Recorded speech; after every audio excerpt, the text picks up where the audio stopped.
آج کی ویڈیو میں ہم آپ کو ایک ایسے کتے کے بارے میں بتانے جا رہے ہیں جس نے پہلی جنگ عظیم میں نہ صرف شرکت کی بلکہ اپنی صلاحیتوں اور بہادری سے ایک جنگی ہیرو بن کر سامنے آیا۔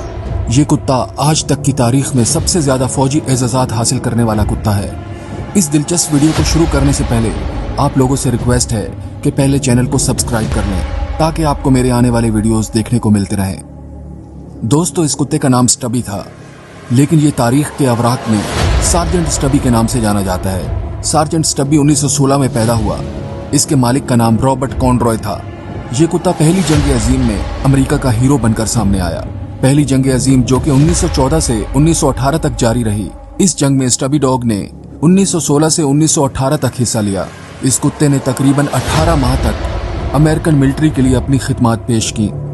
سٹبی ڈاگ کے ملٹری میں آنے کا واقعہ بھی کافی دلچسپ ہے۔ یہ چھوٹا کتا بھوکا تھا اور سڑک کنارے کھڑا تھا کہ ایک سپاہی نے اسے ایک ٹکڑا بریڈ کا ڈال دیا۔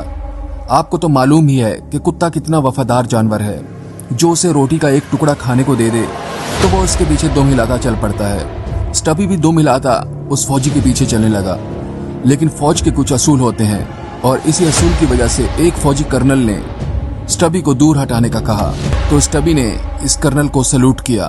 کرنل کافی حیران ہوا اور سٹبی سے کافی متاثر ہوا اور اسے فوج میں رہنے کا موقع دیا اور اس کی ٹریننگ بھی کی اور اس کتے کا نام سٹبی رکھا۔ سٹبی ڈاگ نے پہلی جنگ عظیم میں عظیم کارنامے سر انجام دیے۔ یہ بے مثال سٹبی ڈاگ اپنی بہادری اور دیگر خصوصیات کی بنا پر 102ویں انفینٹری ریجمنٹ کا حصہ بھی بنا۔ اس سٹبی نامی کتے کو یانکی ڈویژن تفویض کیا گیا۔ سٹبی ڈاگ نے مغربی محاذ پر 17 لڑائیوں اور 4 حملوں میں حصہ لیا، حتیٰ کہ یہ فرنٹ لائن پر بھی مدد کرتا رہا۔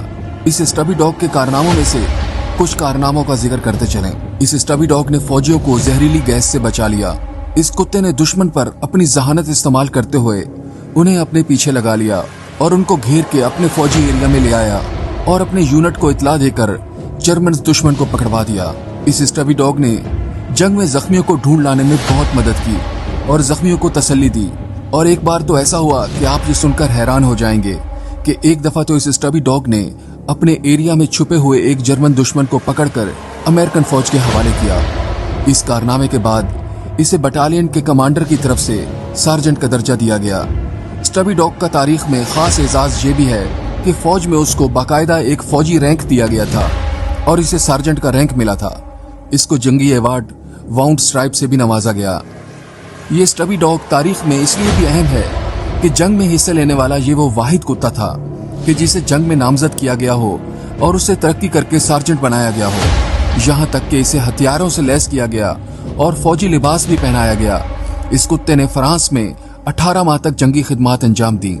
یہ کتا 5 فروری 1918 کو ایک ایسی لڑائی میں بھی شامل رہا جس میں یہ 1 مہینے سے زیادہ دن اور رات مسلسل آگ کی زد میں رہا اور اپنے جنگی مشن بخوبی ادا کرتا رہا۔ اپریل 1918 میں جرمنوں کے ایک حملے میں اپنے فوجی ساتھی کو ہینڈ گرنیڈ کے حملے سے بچاتے ہوئے سٹبی ڈاگ خود زخمی ہو گیا۔ صحت یابی کے لیے اسے واپس بھیجا گیا تھا، لیکن یہ کتا جیسے ہی اپنے زخموں سے صحت یاب ہوا تو سٹبی جنگ میں واپس آ گیا۔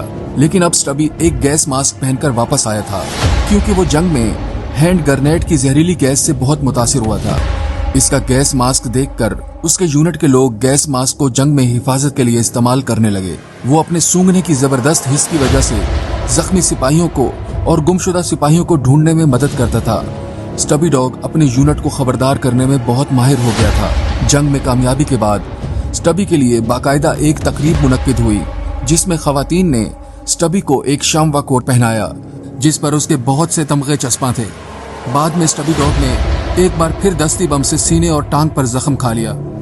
جنگ کے اختتام پر سٹبی ڈاگ اور اس کا مالک رابرٹ واپس گھر آ گئے۔ جنگ کے بعد اس عظیم سٹبی ڈاگ کو بہت زیادہ اعزازات سے نوازا گیا، لیکن اس کا خاص اعزاز یہ تھا کہ اسے تا حیات YMCA کی رکنیت دی گئی۔